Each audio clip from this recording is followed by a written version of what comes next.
Wala nga pala akong biyahe nung araw na yan. At dahil isang linggo na lang ay magbe-birthday na si Ate Weng, yung boss ko, kaya naisipan ko na i-surprise siya. Isang linggo pa nga niyan yung birthday niya pero nagpe-prepare na ako. Dahil baka maging busy na rin kami noon pagka malapit na yung birthday niya. Kaya kapag wala ako hinahatid at nasa bahay lang ako ay inuunti-unti ko nang ayusin. Pinakauna ko nga ginawa dyan ay nilagyan ko muna ng mga ilaw. Ang ginamit ko nga lang pala na ilaw dyan ay yung mga Christmas lights. Nilipat ko muna dyan para maganda siya tingnan. Sa bawat nag-aayos nga ako ay sinasakto ko talaga na umalis na si ate. Dahil hindi na yun magiging surprise kapag nakita na niya yung ginawa ko. At kaya ako nga pala rin dito sinet up dahil hindi siya madalas pumunta dito. Tapos nakatulong pa nga itong mga sinampay sa gilid para hindi niya makita itong mga ginagawa ko. Sinadya ko nga din itong hiarang itong pick up para hindi niya makita kahit nasa labas siya ng daan.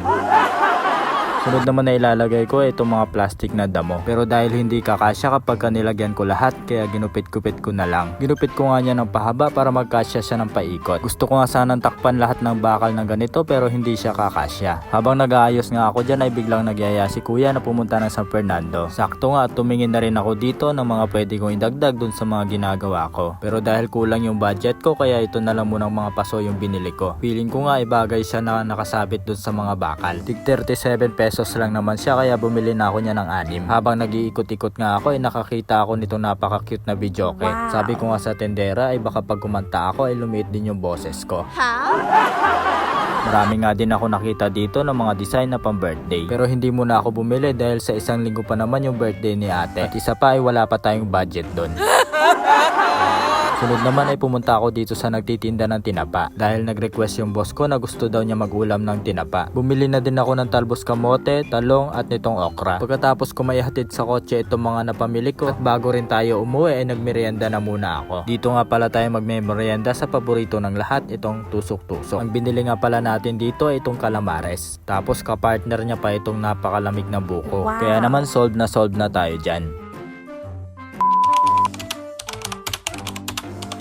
Araw ng Sabado na nga pala to at kinabukasan ay birthday na ni ate. Wala pa nga tayo na idadagdag dun sa mga ginawa natin dahil naging busy nga tayo nung mga nakaraang araw at nagkasakit din. Buti nga at gumaling din tayo kaagad. Ngayon pa nga lang natin yan matataniman yung mga nabili natin na paso. Pinagkukuha ko na nga lang dito itong mga lupa sa mga paso na wala namang mga halaman. Sunod naman ay kumuha ako nitong halaman na to dahil ito yung ilalagay natin dun sa paso. Ang bilis nga dumami nitong halaman na to. Nag-iwan nga lang ako dyan ng konti dahil mga ilang buwan lang naman yan ay kakapal na naman siya kaagad. 3 paso nga lang yung nalagyan ko dito dahil wala na akong lupa. Tapos sinabit ko na rin para makita ko kung babagay ba talaga. At yun nga, bagay naman. Parang tayo nga lang bagay. Nakalimutan ko nga niya na mag-aalas 10 na pala tapos hindi pa pala ako nag-aalmusal. Kaya naman kumain na muna ako. Dito na nga din ako kumain sa labas. Habang kumakain nga ako ay yung utak ko naman ay nandun pa rin sa ginagawa ko. Iniisip ko nga kung ano pa yung mga ilalagay ko. Pagkatapos kong kumain ay lumabas naman ako para bumili ng lupa na ilalagay natin doon sa mga iba pang mga paso. Yung gagamitin ko na nga lang sanang lupa ay yung nasa bakanting lote. Pero dahil mas maganda pa rin pagtaniman yung mga nabibiling nakasako. Dahil based sa experience ko ay mas maganda yung tubo ng mga halaman doon. Siguro dahil buwaghag yung lupa nila at may halo na rin ito na ipa ng palay. Nandito na nga ako kung saan ako bibili ng lomsoy. Dami nga magagandang halaman dito kaso may kamahalan nga lang. Eto nga at sinasakay na sa motor ko. Hindi ko na nga pinatali dahil malapit lang naman ako. Pagkadating ko nga ng bahay ay dito ko na lang napansin na flat pala yung gulong ng motor ko. Napapadalas na nga itong palaging pag-flat ng mga gulong ng motor ko kaya sinyalis na yan na kailangan na talaga magpapalit. Inumpisahan ko na nga din agad dito lagyan itong mga natitira pang mga paso. Pagkatapos ay sinabit ko na din. Naglagay na rin ako ng iba pa mga halaman para lalo pa siyang gumanda. Napagod na nga ako niya sa kakasalita kaya background music, pasok.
Hanggang dito na muna. Abangan nyo na lang sa part 2 nitong video kung maganda ba yung naging resulta at kung ano pa yung mga naidagdag natin. Eto na nga pala yung part 2 ng preparasyon natin para doon sa birthday ng boss ko. At eto na nga rin yung mismong araw ng birthday niya. Excited na nga ako niyan at sana magustuhan niya itong munting sorpresa na ginawa natin. Pero bago yun ay pumunta muna kami ng palengke para bumili ng mga lulutuin namin. Ang kasama ko nga pala dyan ay si Erica at si Kuya Donald. At yung budget namin niya na pamalengke ay 4,700. Una namin binili dito ay itong bangus sa halagang 120 pesos. Sunod naman ay 1 kilong hipon sa halagang 500 pesos. Tapos ay bumili din kami ng 1 kilong pusit. Tapos bumili na rin kami ng pork ribs para dun sa lulutuin ko na paborito nilang baby back ribs. Pinahati ko na nga dyan kay ate para pagdating sa bahay ay hindi ko nahihiwain. Habang naglalakad nga kami ay nadaanan namin itong nagtitinda ng sherbet kaya bumili muna kami ni Erica. Sunod naman ay pumunta naman kami dito para bumili ng mga balloons. Dito ko nga rin pala binili yung mga paso, yung pinaglagyan ko ng mga halaman. Bumili na rin kami ng 2 piraso nitong kulay pink na bulaklak para pangdagdag na rin dekorasyon. Nahiwalay sa amin yan si Kuya Donald dahil siya naman yung bumili ng mga gulay-gulay. Bago nga pala kami umuwi, kumain muna kami dito sa tusok-tusok. At ang nagastos namin sa merienda namin dyan ay 250 pesos lang. Sa aming tatlo na yon. O diba napakasulit na. Nasolve na nga yung gutom namin dahil hindi pa nga kami nag-aalmusal. Dito naman ay pauwi na kami niyan. Pero dumaan muna kami dito sa mall para bumili ng cake. Itong kulay purple na lang pinili namin para bumagay dun sa balloon. Dito na nga rin pala ako bumili ng mga kakailanganin ko para dun sa lulutuin ko. Pagkadating namin ng bahay ay kinabit na rin namin kaagad itong mga pinamili namin. Nagpatulong na nga ako dyan kay Erica para mabilis na rin matapos. Tapos timelapse ko na lang din para lalong mas mabilis. Baka kasi maabutan kami ng birthday girl tapos nag-aayos pa rin kami. Habang nag-aayos nga kami dyan ay panay naman yung tawag namin kay kuya kung nasaan na sila. Minamadali na nga namin yan dahil paalis na daw sila ng hotel. Kaya dito na lang din ako kumain para tuloy-tuloy pa rin yung trabaho. Pagkatapos namin mag-decorate ay magluluto naman ako nitong paborito niya na baby back ribs. Sinukat-sukat ko pa nga dito yung sasakto siya sa pressure cooker. Gagamitan ko pa nga sana yan ng eskwela pero bigla ko naalala nagluluto nga pala ako at hindi nagkakarpentero.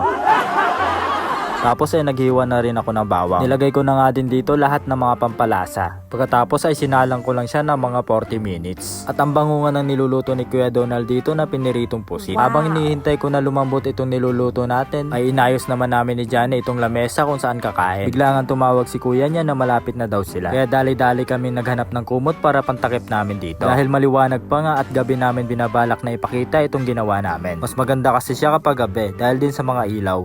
At naluto na nga yung pinapalambot ko niyan. Kaya isasalang naman natin siya dito sa ihawan. Sinabay ko na din lutuin itong bangus. Itsura pa nga lang niyan ay talagang nakakatakam na. Sobrang sarap nga niyan lalo na at ako yung nagluto. Charot lang. Binuhos ko na din itong natitira pang sauce para lalo pa siyang sumarap. At eto na nga yung pinakahihintay ng lahat, yung ipakita yung munti nating sorpresa. Sana nga ay magustuhan niya. 1, 2, 3! Yay! Happy birthday! Ayan, Ano yung cake muna? Cake? yung cake. At yun na nga, success. Kitang-kita naman sa mukha niya na nagustuhan niya yung ginawa natin. At eto nga pala lahat ng mga handa natin.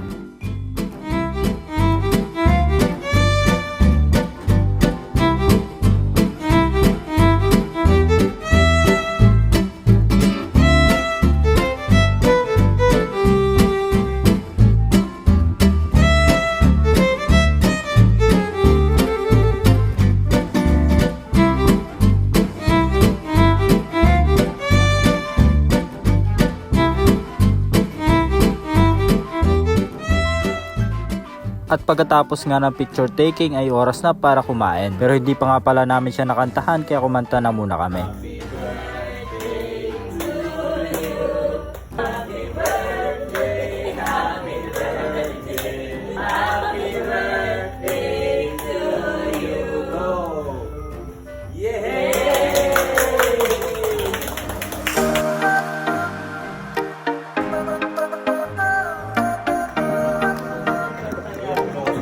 Hindi ka nakakanta kanina. This song is dedicated to my loving wife. And my very dedicated mother. Oh. Sana'y di tayo magbago kahit maputi na ang buhok ko. Yun o, napaka-sweet naman talaga. Kahit maputi na nga daw yung buhok. Ako kasi nito namumuti na lang yung buhok pero wala pa ring jowa. At dito ko na tatapusin itong video. Salamat sa panonood. Babu!